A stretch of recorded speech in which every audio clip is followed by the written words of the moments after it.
Cuando todo granadero sepa leer y escribir, México será más grande, más próspero y más feliz. México será más grande, más próspero y más feliz.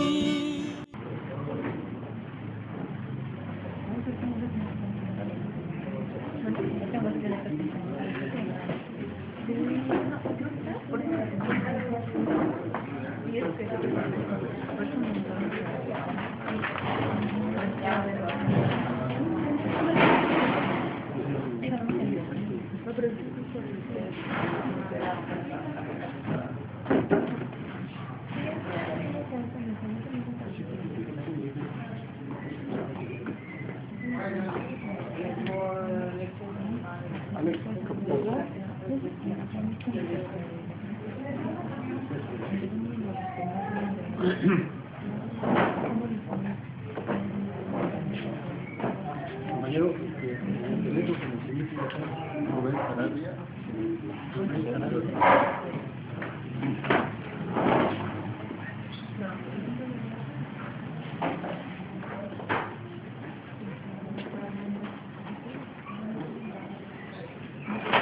Es la verificación de la UPBA del curso.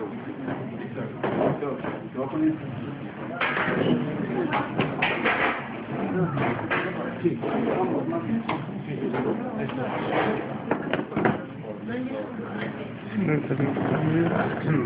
Gracias por su señor. Corte tercera llamada.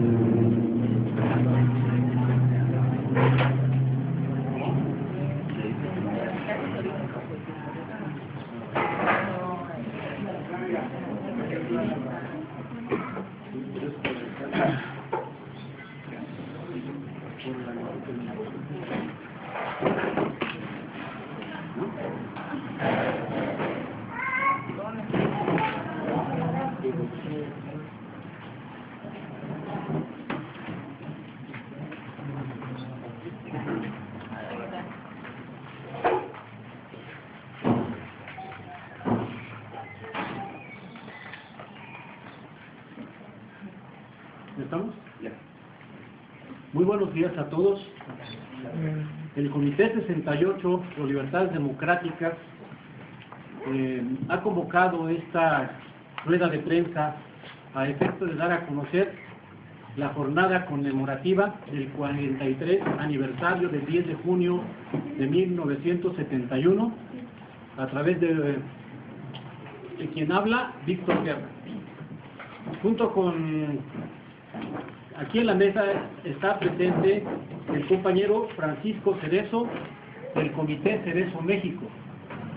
Está a mi izquierda la compañera Yakiri Rubio Autopart, que está siendo procesada por motivo de género en un proceso que la acusan de exceso de legítima defensa. Y el compañero Rubén Sarabia Dimitrio de la UPBA 28 de octubre. Para llevar a cabo esta jornada conmemorativa se han llevado a cabo una serie de reuniones de las cuales se les dará a conocer y se les dará lectura a continuación del comunicado oficial que todas las organizaciones elaboramos conjuntamente para esta jornada. A las organizaciones sociales, a los estudiantes, a los medios de comunicación, al pueblo de México. Este 10 de junio se cumplen 43 años del crimen de Estado, del 10 de junio de 1971. Diversas organizaciones sociales y estudiantiles hemos preparado una jornada conmemorativa que dio inicio el 15 de mayo, Día del Maestro, donde la CENTE encabezó y organizó una marcha en contra de la reforma educativa. Asimismo, la jornada siguió con la caravana del migrante encabezado por el padre Solalinde, que el día de ayer, 3 de junio, llegó a la Ciudad de México para exigirle al gobierno mexicano el libre tránsito de migrantes en territorio nacional y el respeto de los derechos humanos de los migrantes centroamericanos. También participaremos el 5 de junio en la convocatoria de los padres y familiares de los niños de la guardería ABC, quienes fueron víctimas de la negligencia criminal del Estado mexicano. Asimismo, convocaremos a la concentración del día de hoy, 4 de junio, en la Asamblea Legislativa del Distrito Federal, en que los compañeros del SME exigen la creación de un nuevo organismo que suministre electricidad a la Ciudad de México con los trabajadores en resistencia. Dentro de nuestra jornada conmemorativa, como acto central, colocaremos más de 150 lienzos en las estelas del Memorial de las Víctimas de la Violencia del Estado, que desde hace un año varias organizaciones sociales y políticas tomamos la iniciativa de convocar a la sociedad para realizar un acto de memoria popular colectiva. La investigación abarcó varios sectores de la sociedad agraviados por la violencia y negligencia del Estado. Estamos convencidos que la impunidad comienza con el olvido de los agravios. Por esta razón, nuestra iniciativa ha consistido en elaborar una relación individualizada de las víctimas de la violencia gubernamental contra del pueblo, a partir de informaciones documentales. Este acto se llevará a cabo con las organizaciones convocantes y con los ciudadanos que deseen formar parte en esta iniciativa. La cita son los días 7 y 8 de junio, desde las 10 de la mañana hasta las 9 de la noche, en el Memorial de Víctimas de Violencia del Estado, que está ubicado en la avenida Paseo de la Reforma, esquina con Periférico, junto al Campo Marte, en la Ciudad de México. El día 9 de junio se realizará la segunda rueda de prensa e inauguración del Memorial a las Víctimas de la Violencia del Estado a las 12 horas. Preservar la memoria de las víctimas de la violencia del Estado es indispensable para lograr que se castigue a los responsables y para impedir que este tipo de hechos se repitan, especialmente ahora que se recrudece la represión con la que se pretende derrotar y eliminar la lucha de los trabajadores y del pueblo por la defensa y recuperación de sus legítimos derechos. Las víctimas de las tragedias de la guardería ABC, de la mina Pasta de Conchos y muchas otras son resultado de la negligencia criminal de quienes se encuentran en los poderes del Estado. Ahora, ya no solo como resultado de la corrupción, sino sobre todo de la impunidad que en la práctica proporcionan las contrarreformas neoliberales que permiten eludir la responsabilidad de los dueños de los grandes capitales y sus empresas, así como de los funcionarios responsables de supervisar el cumplimiento de las normas de protección y seguridad adecuadas, promoviendo de esta forma la obtención del máximo lucro a cualquier costo humano y ecológico. El 10 de junio de 1971, fuerzas del Estado perpetraron una matanza de estudiantes politécnicos, normalistas y universitarios que realizábamos una manifestación pacífica. Exigimos el castigo de los responsables, particularmente el reencarcelamiento de Luis Echeverría Álvarez, quien en este momento ocupaba la presidencia de la República y quien también es responsable desde ese cargo de la política terrorista conocida como Guerra Sucia, contra todo aquel que se manifestara en defensa de sus derechos, cometiendo encarcelamientos ilegales, tortura y asesinatos. Luis Echeverría también es responsable de la masacre del 2 de octubre de 1968, al ser en ese momento secretario de Gobernación. En este momento, cada vez con mayor frecuencia e intensidad, quienes se encuentran a cargo de los poderes del Estado responden nuevamente con la represión a las legítimas exigencias de respeto de los derechos del pueblo.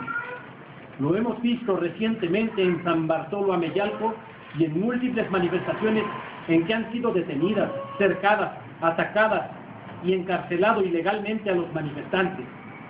Esto ha ocurrido recientemente con los maestros de la CENTE, los electricistas del SME, los estudiantes normalistas de Ayotzinapa y de Amicingo, y los campesinos de Atenco, entre otros muchos casos.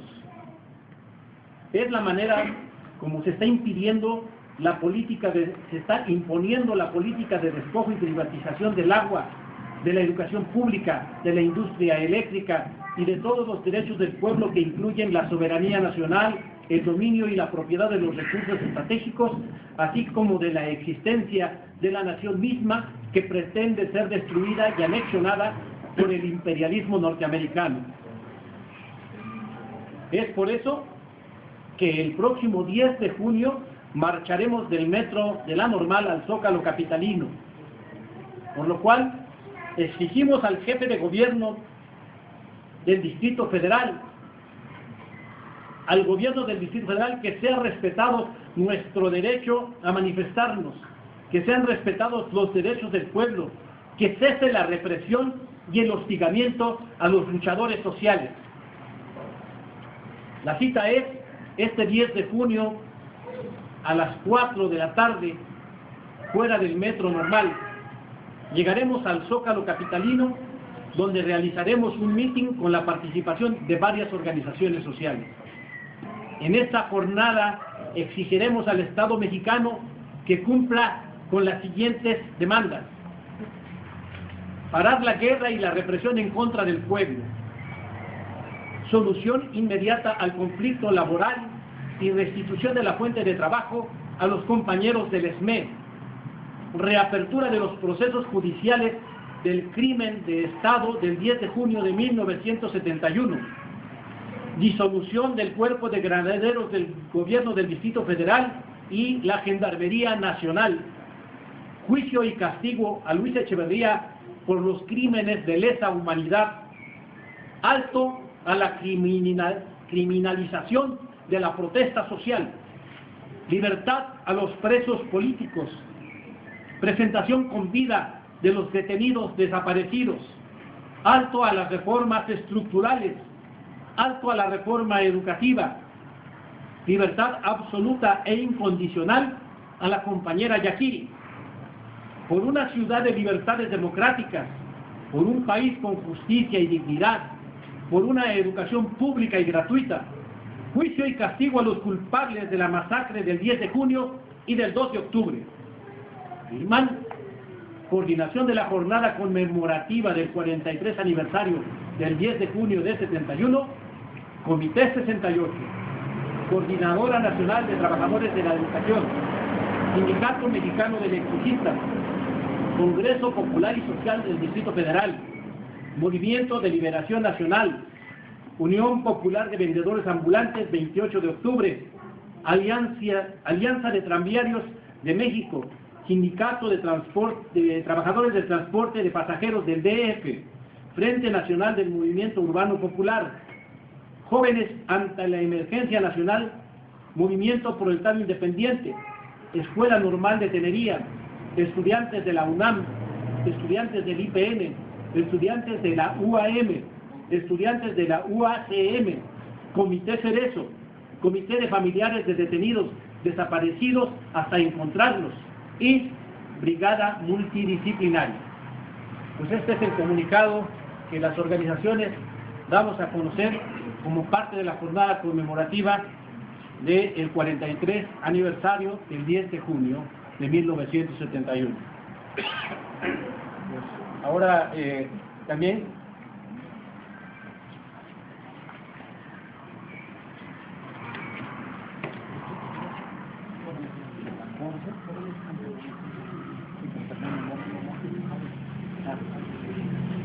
faltó incluir en la presentación al compañero Fernando Márquez de Jóvenes ante la Emergencia Nacional, que nos acompañó aquí en la mesa.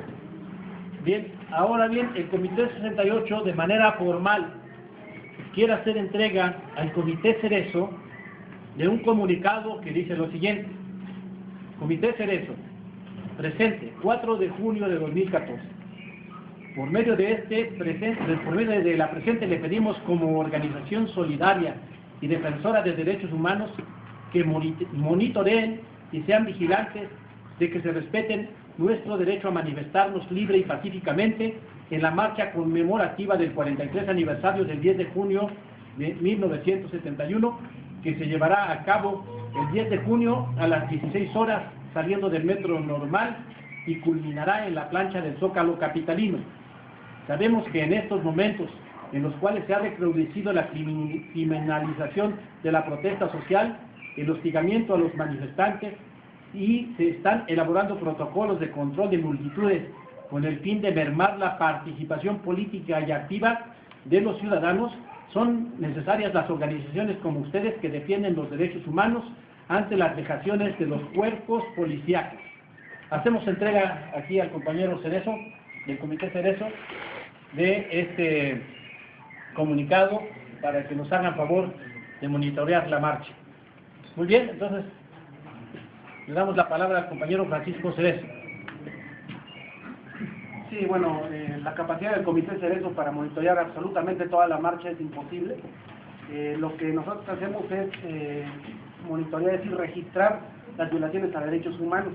Ante eso sí queríamos ser claros y manifestar que la criminalización de la protesta social es en estos momentos una herramienta de la estrategia de represión política que convierte el ejercicio de los derechos humanos en delitos. Es decir, convierte a los manifestantes en delincuentes. Esta estrategia de represión política por parte del Estado lo que va a generar es no solamente los protocolos de control de multitudes, sino también las ahora llamadas ley bala, es decir, leyes que limitan el derecho humano a la protesta y criminalizan y judicializan a todos aquellos que, ejerciendo el derecho humano a la protesta, salen a las calles para reclamar ciertos derechos humanos.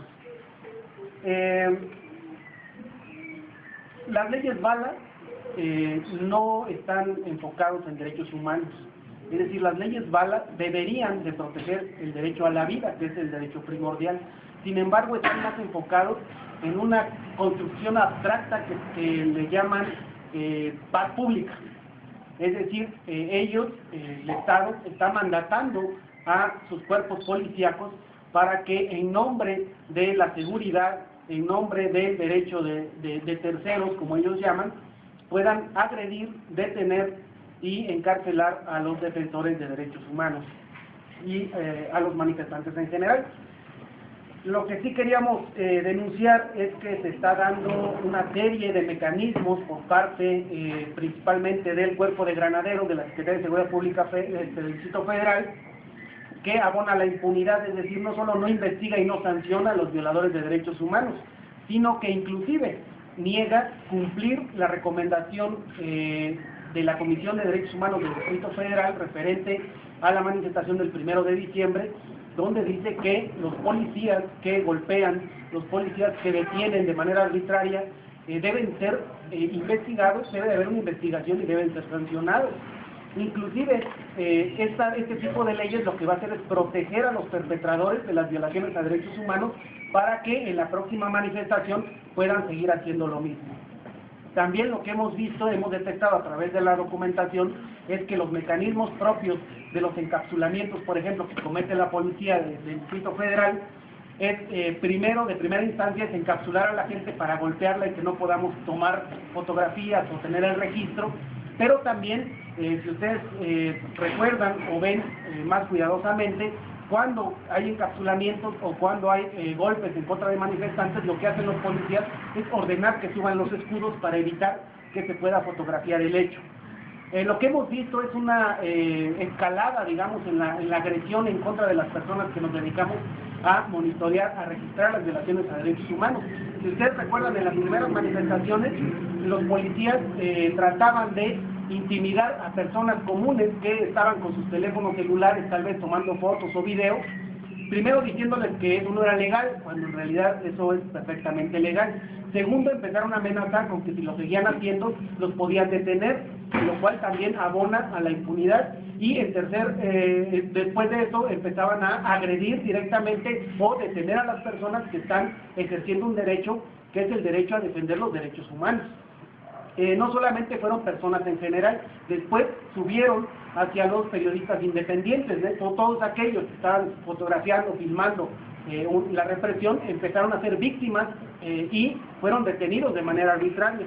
Posteriormente se empezaron a meter con los periodistas de medios comerciales, ya que el costo político es mayor, pero también ha habido denuncias de periodistas que han sido detenidos o que han sido obligados a borrar sus fotos o que han sido agredidos, le han robado la cámara o han roto las cámaras para que no quede ninguna información, ningún hecho registrado de las violaciones a derechos humanos.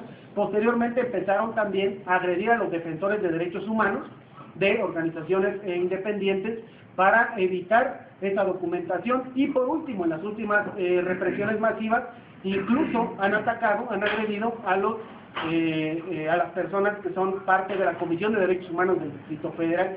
Nosotros lo que estamos advirtiendo es que la política represiva del gobierno del Distrito Federal está incluyendo todas las agresiones para evitar la documentación de violaciones a derechos humanos. Vamos a estar atentos, como dijimos, vamos a tratar de coordinarnos con las organizaciones que están impulsando esta marcha para ver de qué manera podemos, en la medida de nuestras posibilidades, y claro, con la ayuda de todos ustedes, documentar las violaciones a derechos humanos que se cometan en esta marcha del 10 de junio. Muchas gracias. Le damos la palabra a continuación al compañero Rubén Sarabia Jiménez. Importa mucho destacar lo siguiente. Buena parte de lo que dice el compañero Francisco tiene que ver con el hecho de que de manera real se ha establecido en nuestro país un Estado o un régimen fascista, militar y policial que se disfraza de democrático, de civil y constitucional. Este Estado se basa fundamentalmente en la guerra y la represión. Para ello ocupa el ejército, la marina, las policías de todo tipo y está cumpliendo con un programa que se estableció por parte de Estados Unidos desde el momento en que Carlos Salinas de Gortari tomó posesión de la presidencia. Este programa ha significado la modificación del Código Penal Federal y del Código de Procedimientos Penales a manera de endurecer cada vez más las penas, a manera de dificultar los procedimientos para la libertad de la gente que lucha y señalándola principalmente como culpable desde el principio. Se ha generado también la policía de hecho única nacional, además de la policía que se menciona en el documento. En los hechos se realizan los llamados operativos mixtos, que no son otra cosa más que la acción conjunta del Ejército, la Policía Federal y las policías locales en retenes y operativos de todo tipo. Para caso del centro de la República, hay 9 estados que incluyen al Distrito Federal, Tlaxcala, Puebla, Morelos, Guerrero, Oaxaca, Querétaro, etcétera, que tienen la responsabilidad de conjuntar una cantidad de 25,000 policías como fuerza disponible para confrontar a la población en caso necesario. Y de hecho, esto está en marcha desde hace varios años. Se llaman las reuniones de coordinación única de seguridad. Pero además están dando recientemente el paso en la sustitución de la Procuraduría General de la República por la denominada Fiscalía General. Es decir, son programas que tienen el propósito de encadenar más nuestro país a la dominación por parte de Estados Unidos. Esto significa que evidentemente el Estado tiene la necesidad de impedir que el pueblo se organice y luche. Por eso criminaliza la protesta. Por eso realiza las acciones a las que han hecho referencia y donde se destaca claramente cómo el ejército, las policías de todos los niveles realizan un papel de policías de fuerzas de ocupación, fuerzas de despojo de los bienes de la población, ya decíamos el agua, la energía eléctrica, las tierras, en fin. En ese sentido es de fundamental importancia señalar que no solo está en juego la cuestión de los derechos y las libertades, sino que fundamentalmente está en juego la independencia y la soberanía nacional. De suerte tal que la movilización del 10 de junio y todos los eventos que significan el camino hacia su conmemoración tienen que ser encuadrados necesariamente en remarcar la importancia y la necesidad de reivindicar nuestro carácter nacional. Los mexicanos, las mexicanas, tenemos derecho a tener y construir una patria libre, democrática, soberana, que garantice las libertades y los derechos para todos. Y eso pasa por exigir que se castigue a los responsables del crimen de lesa humanidad del 10 de junio de 1971 y evidentemente del 68, pero sin perder de vista que no son los únicos que se han cometido. Después de ellos están los casos de Aguas Blancas, del Charco, de Agua Fría, de Arteal, de Atenco, de Lázaro Cárdenas y muchos más cuya lista sería innumerable. ¿Por qué? Porque la razón de este régimen es ese: someter a la gente para que no pelee y ellos puedan avanzar en entregar nuestro país a más dominación y saqueo por parte del imperio estadounidense. Entonces nuestro reclamo de justicia no es nada más que se encarcele a Luis Echeverría y ya. Nuestro reclamo de justicia es que se respete y se haga valer nuestro derecho a tener la patria que señalamos: patria libre, independiente, soberana y democrática. Muchas gracias. A continuación vamos a darle el uso de la palabra. Dos cosillas más nada más. Es importante señalar que para la imposición de las leyes que nosotros denominamos licencias para matar, pero que se han generalizado como bala, en el estado de Puebla el gobernador cometió una aberración. El Congreso aprobó una ley y el gobernador en el diario oficial publicó otra.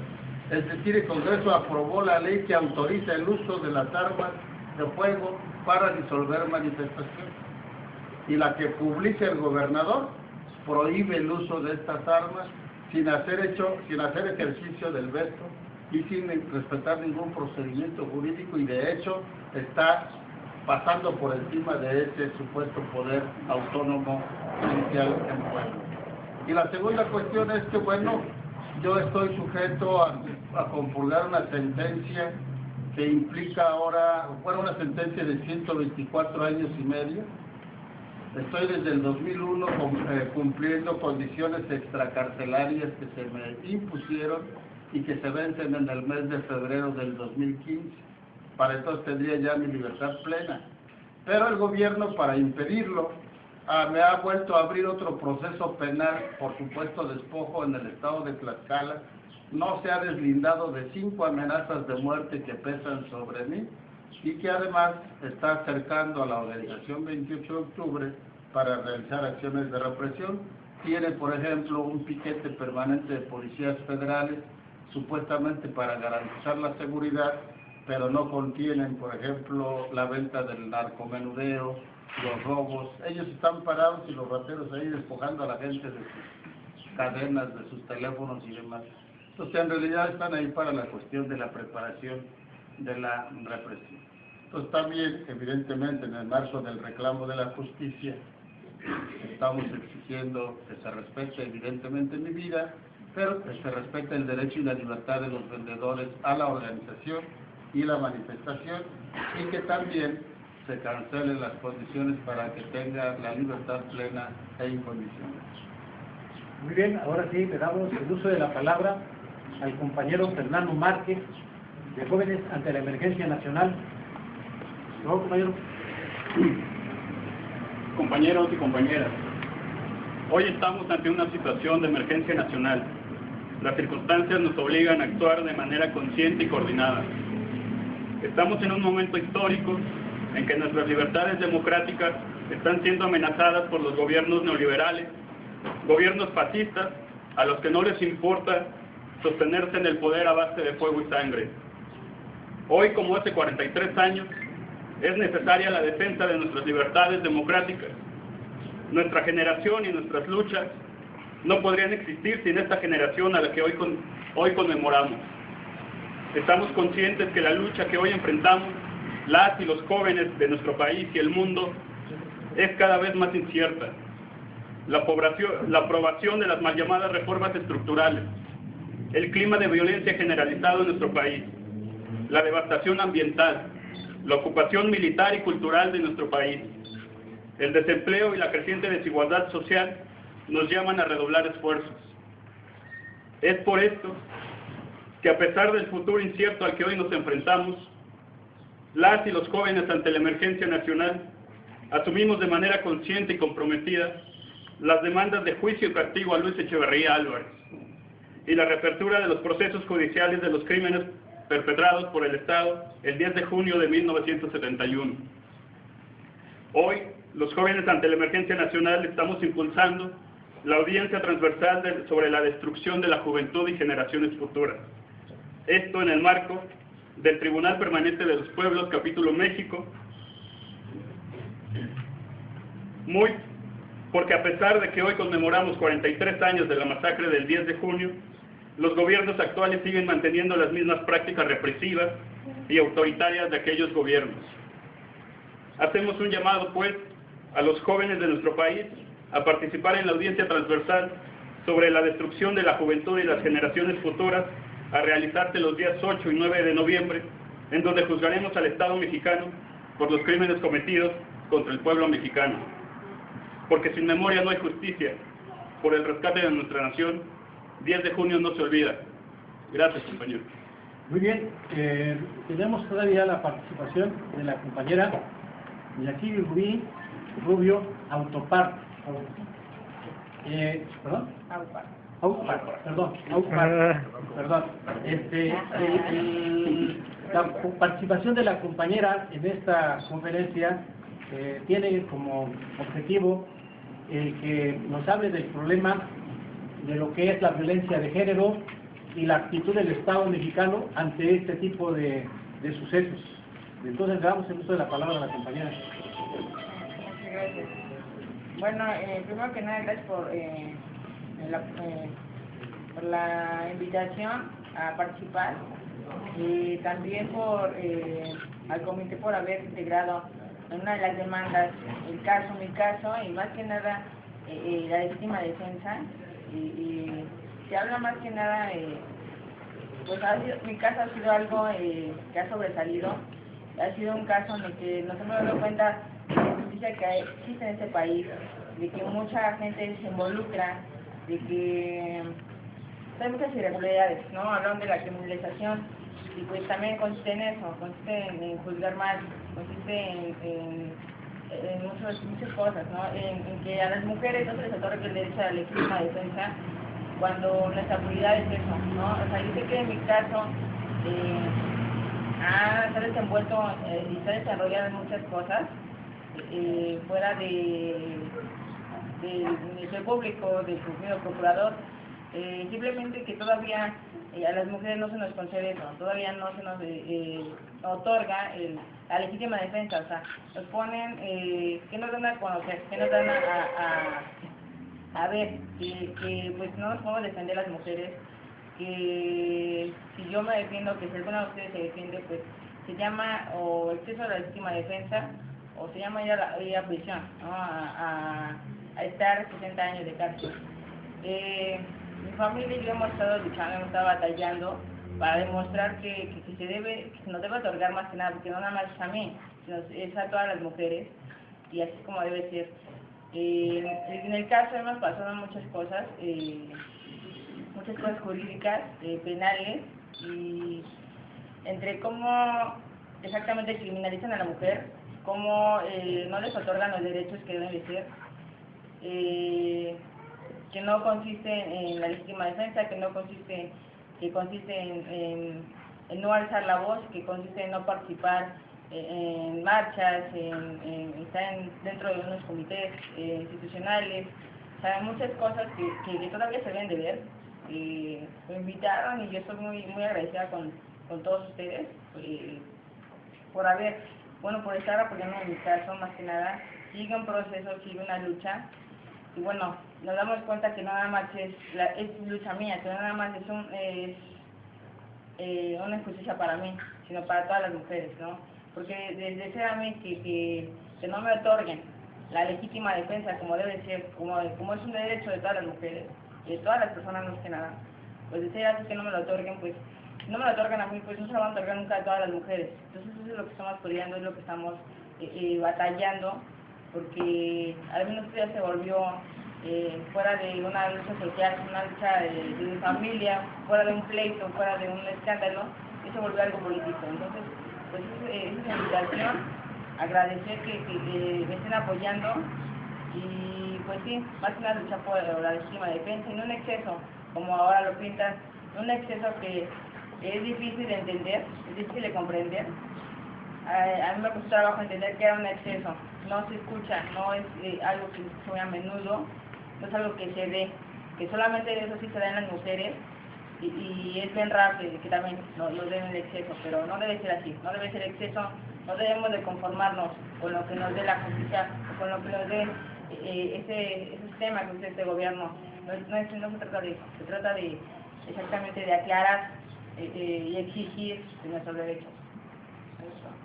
Muy bien, pues el Comité 68 agradece a todos ustedes la asistencia a esta rueda de prensa, y queremos reiterarles que el día 7 y 8 de junio, desde las 10 de la mañana hasta las 7 de la noche, estaremos ahí en Avenida Paseo de la Reforma, esquina con Periférico, en el Memorial de Víctimas de la Violencia del Estado, para colocar las más de 150 estelas que contienen los nombres de aproximadamente 7,000 víctimas de la violencia del Estado en México, los cuales están organizados por sectores: estudiantes, campesinos, obreros, maestros, violencia de género y demás. Entonces, estamos invitando a la prensa también a que esté al pendiente de esta actividad, y les reiteramos que este 9 de junio, el día 9 de junio, se realizará la segunda rueda de prensa e inauguración del Memorial de las Víctimas a las 12 del día en el mismo lugar. Y finalmente les reiteramos que este 10 de junio a las 4 de la tarde, afuera del metro de La Normal, partirá la marcha con rumbo al Zócalo. Pues con esto damos por terminado y podremos responder algunas preguntas, si así tuvieran a bien hacer. Una pregunta: ¿qué va a pasar si el gobierno de Miguel Ángel Mancera no les permite entrar al Zócalo capitalino? Pero estas son cuestiones logísticas que tenemos que ver al momento de la acción. Nosotros creemos que tenemos el derecho a hacer uso del Zócalo como lugar donde se concentran los poderes de la Unión, y donde podemos expresar y tenemos la libertad constitucional de expresar nuestras inconformidades. Entonces, nosotros estamos dispuestos a llegar al Zócalo. Una pregunta, más que pregunta, también es una cosa que se debe tomar en cuenta para la seguridad. Son estos grupos anarquistas que siempre se han colado, siempre nos han dado en la torre en las manifestaciones, que siempre se ponen atrás de nosotros, que nos incitan y que nos empiezan a hacer desmanes, a romper vidrios, a pintar paredes, a golpear granaderos, y esto le permite a la policía intervenir y darnos en la torre a nosotros también. Yo creo que ahí tenemos que distinguir dos cosas. Primero, los grupos que verdaderamente son anarquistas y que tienen cierta ideología y que participan en estas marchas, y los cuales son acosados por la policía desde el momento que se presentan. O sea, ellos no inician ninguna violencia. Desde el momento que están ahí formados, los cercan los granaderos y van en la provocación constante. Entonces hay que distinguir este grupo de jóvenes que están de alguna manera participando en estas protestas o en estas inconformidades que nosotros organizamos. Y otra cosa muy distinta son los grupos que deliberadamente están organizados para causar estos destrozos, que son grupos seguramente pagados por el gobierno. Entonces no podemos nosotros criminalizar a estos jóvenes en razón de que los que propician estos desmanes son gente pagada por los propios gobiernos. Entonces no sé si alguien de ustedes quiere agregar algo más de este aspecto. Sí, tener cuidado, ¿no? Nada justifica la represión, absolutamente nada. Es el caso, ¿no? Es algo muy similar a la cuestión del machismo, ¿no? Que dicen que las mujeres son las que provocan a los violadores. Todos sabemos que eso es falso. Repetir ahora que la gente es la que provoca la represión es caer exactamente en el mismo razonamiento. El gobierno tiene la obligación de respetar los derechos humanos, no importa qué suceda. Tiene la obligación también de investigar y sancionar a los responsables de delitos. Pero eso no justifica, nada justifica que existan represiones masivas, que se violen los derechos humanos, que golpeen, que detengan de manera arbitraria. Entonces, sí hay que ser cuidadosos. Todos tenemos el derecho humano a la protesta y podemos salir y manifestar nuestro desacuerdo con la política o solicitando o pidiendo, exigiendo justicia, memoria, verdad en el caso del 3 de junio.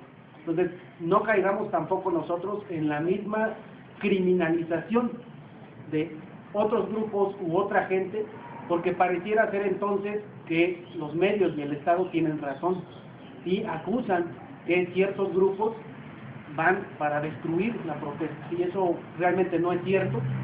Efectivamente, todos los que de manera pacífica vamos y nos manifestamos tenemos ese derecho y deben de... no por eso se justifica la represión del Estado. Cualquier policía que golpea a cualquier persona debe ser sancionado y debe de pagar por esa situación. Por eso también el Comité 68 ha venido insistentemente desde años atrás, incluso en negociaciones que se tiene con gente del gobierno del DF para lo de las marchas que vienen aquí a pedir información y demás.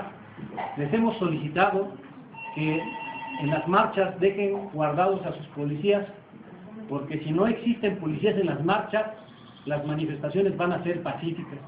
Mientras esté la policía ahí, la provocación proviene de ellos y se genera. Entonces nosotros, como el Comité 78, seguimos pidiendo al gobierno del Distrito Federal que se abstenga de mandar a sus granaderos en estas conmemoraciones para evitar la violencia. Si eso lo hacen, seguramente no habrá violencia en las calles en estas conmemoraciones. ¿Alguna otra pregunta? Bien, si no hay ninguna... A ver, mira, sí, yo creo que más que pedir al gobierno de Mancera que detenga o que no envíe a la policía, yo creo que hay que exigirle que respete las marchas, no nada más las conmemorativas. Decía el compañero que todo el mundo tenemos derecho a manifestarnos, y esto es cierto. Entonces, desde el momento en que hay policía en una marcha, la que sea, en un mitin, el que sea, desde ese momento ya es un acto de provocación, ¿sí? Y nosotros sí tenemos que hacer responsables al gobierno del DF, ¿sí?, de lo que está sucediendo, porque es cierto que mandan ahí gente para estar provocando, y eso va a justificar una represión, ¿sí? Nosotros cada año estamos documentando todo lo que ha venido sucediendo, y hemos dicho también de que las marchas que se han hecho anteriormente, antes de estos gobiernos, ¿sí?, siempre fueron pacíficas. Cuando llega la policía y empieza a infiltrar provocadores, entonces es para justificar esa represión y buscan detener la marcha. La idea ahora no es nada más detener la marcha, compañeros, la idea ahora es reprimir, ¿sí?, con este famoso protocolo, dar prácticamente autorización a la policía para que incluso en un momento dado pueda, ¿sí?, dispararle a cualquier persona que se oponga al ejercicio de la policía en relación supuestamente a los mandatos de sus jefes. Por eso nosotros tenemos que exigir, ¿sí?, y no pedirle al gobierno, decir que si hay algún acto de provocación, si hay alguna represión, indiscutiblemente que el responsable va a ser el gobierno del Distrito Federal. Muy bien, para todos los medios aquí les dejamos el comunicado y unos discos que contienen la lista de las víctimas de los 7,000 más o menos aproximadamente 7,000 víctimas del Estado, de los que estamos hablando para el memorial de víctimas. Entonces, quien guste puede tomar un ejemplar de cada cosa para sus medios. Bueno, pues el Comité 68